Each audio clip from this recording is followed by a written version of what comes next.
Halo semuanya, selamat pagi. Oke, kita belajar mengenai diplomasi ya, gitu. Perjuangan diplomasi mempertahankan NKRI, gitu.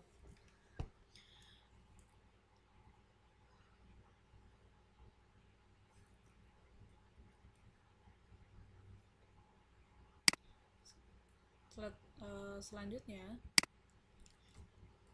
dulu ya, Indonesia itu belum diakui bahwa Indonesia itu merdeka. Oleh karena itu ya membutuhkan beberapa dukungan gitu ya. Dukungannya itu dengan cara yang pertama meyakinkan dunia internasional. Dulu kan udah ada PBB gitu ya. Meyakinkan dunia internasional bahwa ya Belanda kan datang ke sini gitu ke Indonesia atas nama Nica gitu, itu merupakan masalah internasional. Kemudian berupa memperoleh dukungan. Nah, dukungan dari sini ya banyak kita dapatkan dari negara-negara lain, termasuk dari ya nih Mesir ya, dan dari Australia, India dan Liga Arab gitu. Selanjutnya, nah dukungan itu kemudian diterima dan kita melakukan upaya yang disebut perundingan atau diplomasi. Jadi diplomasi itu adalah perundingan. Nama perundingannya yang pertama itu adalah sebenarnya eh, apa namanya Linggarjati gitu ya. Kenapa dinamakan Linggarjati? Karena bertepatan berada di daerah namanya Linggarjati gitu. Linggarjati itu ada di Kuningan, Jawa Barat gitu. Nah, ini di sini udah disebutkan bahwa tanggal 25 Maret 47 ketuanya yang Indonesia Sultan Syahrir, Belanda itu orang Belanda ya, Semerhorn, dan sekutu itu Lord Kelvin. Sekutu siapa? Sekutu ya termasuk Amerika, Inggris, Prancis gitu. Ini perwakilannya gitu ya. Kemudian hasil perundingan dari apa tadi? Linggarjati ya, Belanda itu mengakui secara de facto. Jadi yang dihasilkan adalah wilayah RI itu hanya Sumatera, Jawa, dan Madura. Selebihnya milik siapa? Belanda gitu ya. Kemudian Indonesia dan Belanda kerjasama membentuk NIS. Apa itu NIS? Gitu ya, bukan nomor induk siswa gitu ya, tapi negara Indonesia Serikat gitu ya, sebelum berganti nama menjadi RIS gitu. Kemudian Indonesia dan Belanda membentuk Uni Indonesia Belanda, di mana Ratu Belanda itu menjadi ketuanya gitu. Jadi kita tuh sebenarnya diakui kedaulatan tapi tetap ya dipegang oleh Belanda waktu itu ya. Kemudian reaksi dari perundingan ini tuh wah, kamu bisa bayangin ya masyarakat Indonesia saat itu tuh ya, ada yang mengecam, ada yang mendukung, mau nggak mau harus mendukung gitu ya. Terjadi perpecahan politik gitu. Sarir itu saat itu kan jadi perdana menteri, dia jatuh, dia digantikan oleh perdana menteri Hatta gitu ya. Jadi perdana apa Hatta itu bukan hanya menjadi wakil presiden saat itu, dia juga menjadi perdana menteri gitu. Kemudian dibentuk Laskar Persatuan Perjuangan ini yang diketuai oleh Tan Malaka, di mana ya Laskar Persatuan Perjuangan itu melakukan upaya penolakan. Biasanya ya upaya penolakan yang dia lakukan itu menggunakan jalur pemberontakan atau demonstrasi, seperti itulah ya, bisa bentuk demonstrasi. Indonesia dan Belanda memberikan nota pada masing-masing negara. Jadi di mana Indonesia itu ya meminta apa, Belanda meminta apa gitu. Misalkan Belanda meminta ganti rugi biaya apa, biaya perang atau apa, seperti itu ya. Perbedaan penafsiran terhadap nota dan hasil perundingan ini ya, ini yang menjadi masalah awal yang menyebabkan agresi militer gitu ya. Agresi militer pertama itu tanggal 21 Juli tahun 47. Sebabnya apa? Ya ini, sebab agresi militer itu perbedaan penafsiran gitu, dimana ya pihak Indonesia itu menolak ya, mayoritas menolak, namun Belanda tetap menginginkan bisa datang di Indonesia, bisa menguasai lagi Indonesia gitu ya. Gimana caranya bisa agar menguasai lagi. Oleh karena itu dampak dari agresi militer satu ya, nih dampak dari ini adalah ibu kota kita yang dari Jakarta pindah ke Jogja gitu. Nah ini KTN, oke, KTN itu Komisi Tiga Negara. Ini reaksi dari dunia internasional atau PBB gitu ya. Jadi PBB memberikan ya bantuan berupa organisasi untuk menjadi penengah ya masalah Indonesia dan Belanda. Nah, KKN itu terdiri dari Amerika, Australia, dan Belgia. Lanjut.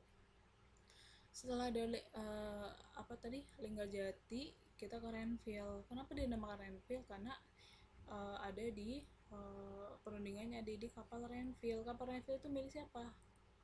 Milik siapa? Amerika, bener ya. Kapal Renville itu milik Amerika yang berlabuh di Teluk Jakarta gitu ya. Waktu itu berlabuhnya di Teluk Jakarta. Ini suasananya ya. Nah, diselenggarakan pada 8 Desember 47 ya, iya tadi ya, ditandatangani pada 17 Januari gitu. Jadi perundingan itu pada hari itu nggak langsung ditandatangani, karena apa? Perlu menimbang gitu ya, mana untung mana rugi gitu. Jadi sebelum ada Renville kan tadi ada agresi militer, jadi jangan sampai terjadi agresi militer lagi, seperti itu ya. Kemudian ketua delegasi itu Indonesia Amir Sarifudin yang kala itu menjabat sebagai Perdana Menteri. Kemudian Belanda Abdul Qadir Wijoyatmojo ya. KTN itu ya, KTN yang tadi ya dibentuk oleh PBB, Frank Graham dari Amerika, Australia dari Richard Kirby, kita yang memilih ini ya, Australia. Sedangkan kalau Belgia itu dipilih oleh Belanda ya, yaitu Paul van Zeeland gitu ya. Jadi tadi setelah Perdana Menteri Sarir itu diganti oleh Amir Sarifudin gitu ya. Lanjut, hasil perundingannya itu akan ada plebisit gitu. Tadi kan kalau Linggarjati itu hanya Jawa, Sumatera, Madura. Kalau Renville itu lebih menyempit gitu. Jawa pun dibagi jadi beberapa gitu, Jawa Tengah, Yogyakarta gitu, dan Jawa Timur gitu. Kemudian di daerah Sumatera pun hanya beberapa gitu, seperti Bukit Tinggi gitu. Jadi nantinya akan diadakan proses pemungutan suara gitu. Nah, ditetapkan garis deklarasi Van Mock, nih garis pemisah gitu. Ini mana daerah milik Belanda, mana daerah milik Indonesia gitu. Pasukan Indonesia ditarik atau hijrah itu kan perjalanan gitu ya, pergi gitu, ditarik dari wilayah yang dikuasai Belanda contohnya gitu. Pasukan Indonesia atau APRIS ya, Angkatan Perang Republik Indonesia Serikat itu yang tadinya ada di Jawa Barat ya harus pindah gitu ya, harus pindah ke Jawa Tengah atau pindah ke ke Jogja gitu, harus hijrah gitu. Reaksi terhadap perundingan itu ya benar, Amir jatuh digantikan oleh Perdana Menteri Hatta. Tadi saya kebalik ya yang di depannya. Jadi setelah Amir jatuh digantikan oleh Perdana Menteri Hatta, baru Hatta ya.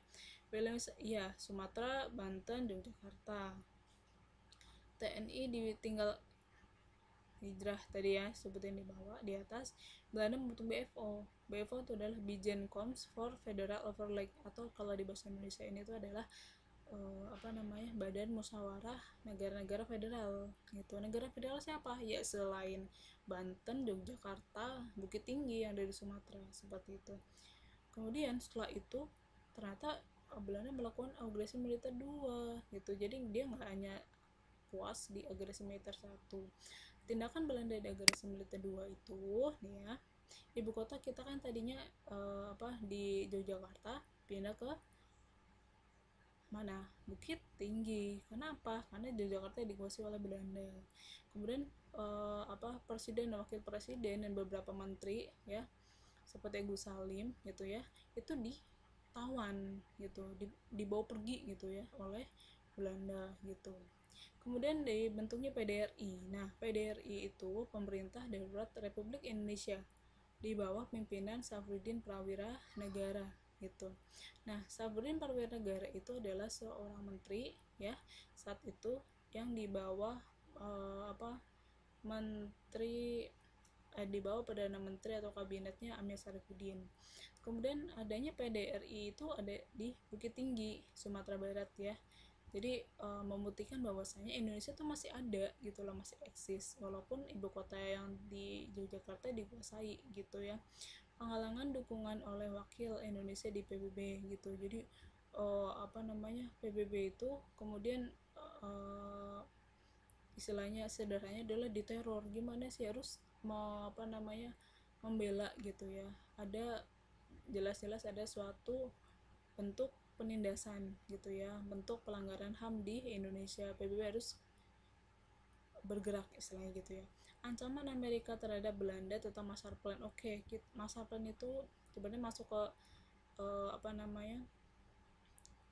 bantuan ya ekonomi dari Amerika kepada negara-negara Eropa Barat termasuk Belanda gitu. Jadi Amerika itu ya, ancaman AS Amerika terhadap Belanda tentang Marshall Plan, di mana kalau Belanda tidak segera keluar dari Indonesia, Marshall Plan-nya akan dihapus gitu ya. Jadi Belanda di sini juga merasa ketakutan gitu ya. Diadakan serangan umum ya ini. Jadi agresi militer 2 ini ya membuat atau melatar belakangi adanya serangan umum 1 Maret.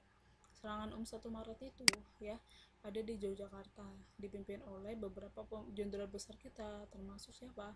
Sudirman ya. Ini tujuannya adalah merebut kembali Yogyakarta. Kemudian serangan umum 1 Maret itu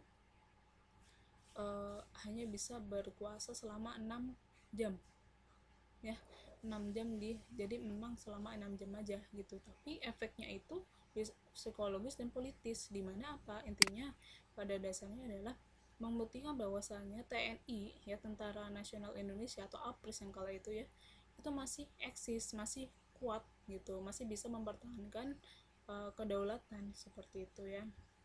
Lanjutnya Rumroyen. Oke, jadi setelah agresi militer 2 ya, itu diadakan perjanjian Rumroyen. Ini mulai melemah gitu, mulai melunak gitu. Diadakan, kalian bisa lihat ya di Hotel Des Indes di Jakarta.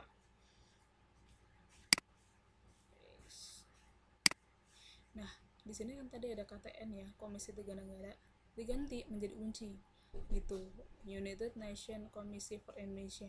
Itu udah secara khusus gitu ya, bukan hanya Komisi Tiga Negara tapi secara khusus untuk Indonesia gitu ya. Nah, ketuanya itu ketua Rumroyen ya. Kalau UNCI itu anggotanya tetap kayak tadi ya. Ketua delegasi dari Rumroyen Indonesia Rum dan Royen. Jadi perundingan Rumroyen itu adalah singkatan ya, kependekan dari nama 2 delegasi. UNCI adalah Kohran. Hasil perundingan dari Rumroyen ya, para pemimpin Indonesia seperti Soekarno-Hatta itu yang tadi ditawan dikembalikan gitu. Ibu kota kita juga balik lagi ke Jakarta gitu ya. Nah, selain itu kita juga hasilnya itu adalah menghentikan tembak menembak atau yang disebut gencatan senjata gitu ya, antara Indonesia dengan Belanda. Akan segera dilakukan KMB, Konferensi Meja Bundar gitu, yaitu hasil dari Rumroyen. Jadi perundingan yang melunak itu ada di Rumroyen ya. Lanjut, sebelum ada KMB itu ternyata ada Konferensi Inter Indonesia. Ini tuh apa gitu? Konferensi Inter Indonesia itu adalah perundingan antara Indonesia dan BFO. Tadi saya bilang apa? Kalau BFO ya, itu adalah musyawarah negara-negara federal atau negara-negara bagian yang bukan negara Indonesia gitu ya, yang bukan negara hasil dari Renville tadi ya. Nah, BFO ini ya pada intinya adalah yang dibahas mengenai ketatanegaraan dan militer gitu ya. Nah, ketatanegaraan dan militer ini ya, Pak, sederhananya adalah BFO mendukung ya, jadi ikut menjadi bagian dari Indonesia, bukan dari negara-negara federal yang menjadi musuh gitu. Kalau tadi kan ada Abdul Qadir Wijoyatmojo, ini dari anggota BFO gitu ya. Jadi seolah-olah BFO tuh pro kepada Belanda gitu ya, terus kita sebagai musuh. Jadi Belanda juga melakukan divide et impera kalau itu gitu ya. Tapi adanya Konferensi Inter Indonesia itu ya membuktikan bahwasanya BFO dan Indonesia tuh bisa melakukan integrasi gitu ya, dari awalnya reintegrasi. Selanjutnya nih yang kita tunggu-tunggu ya, perundingan KMB gitu. KMB itu ya di Den Haag di Belanda gitu ya. Ketuanya Muhammad Hatta, di BFO ini Sultan Hamid ya. Belanda itu Van Marsef, Unci itu Critchley gitu. Nah, adapun hasil dari KMB ini adalah kita tuh diakui merdeka, diakui kedaulatannya, tapi atas nama RIS, Republik Indonesia Serikat. Kalau tadi dibilang di Linggarjati itu kan NIS ya, Negara Indonesia Serikat. Kemudian masalah Irian Barat akan diselesaikan setelah 1 tahun perundingan. Logikanya itu kan tahun 50 ya. Itu tapi ternyata sampai tahun 1963 tuh baru selesaikan, baru diserahkan kepada Indonesia, itu Irian Barat ya. Kenapa Belanda sangat menginginkan Irian Barat? Karena dia tahu potensi Irian Barat itu sangat besar bagi ekonomi, seperti itu ya. Pembentukan Uni Indonesia Belanda yang sederajat, bukan lagi ketuanya Belanda gitu ya. RIS harus membayar semua utang Belanda sejak tahun 42. Ini yang memberatkan kita tuh waktu itu ya. Setelah itu padahal kita melakukan blokade gitu ya. KNIL dibubarkan, diintegrasikan ke APRIS. Itu KNIL itu adalah Koninklijke Nederland Indische Leger gitu. Koninklijke ini ya itu adalah tentara kerajaan Belanda gitu. Jadi ada yang sebenarnya ya KNIL ini itu udah loyal banget gitu loh istilahnya kepada Netherlands, kepada Belanda gitu. Jadi ada beberapa masalah ya pada saat KNIL itu harus diintegrasikan, harus masuk APRIS. Contohnya ada di materi nanti di kelas 12 mengenai disintegrasi, yaitu pemberontakan Andi Aziz contohnya itu ya. Jadi Andi Aziz itu dulunya adalah anggota KNIL yang dia menolak adanya APRIS gitu.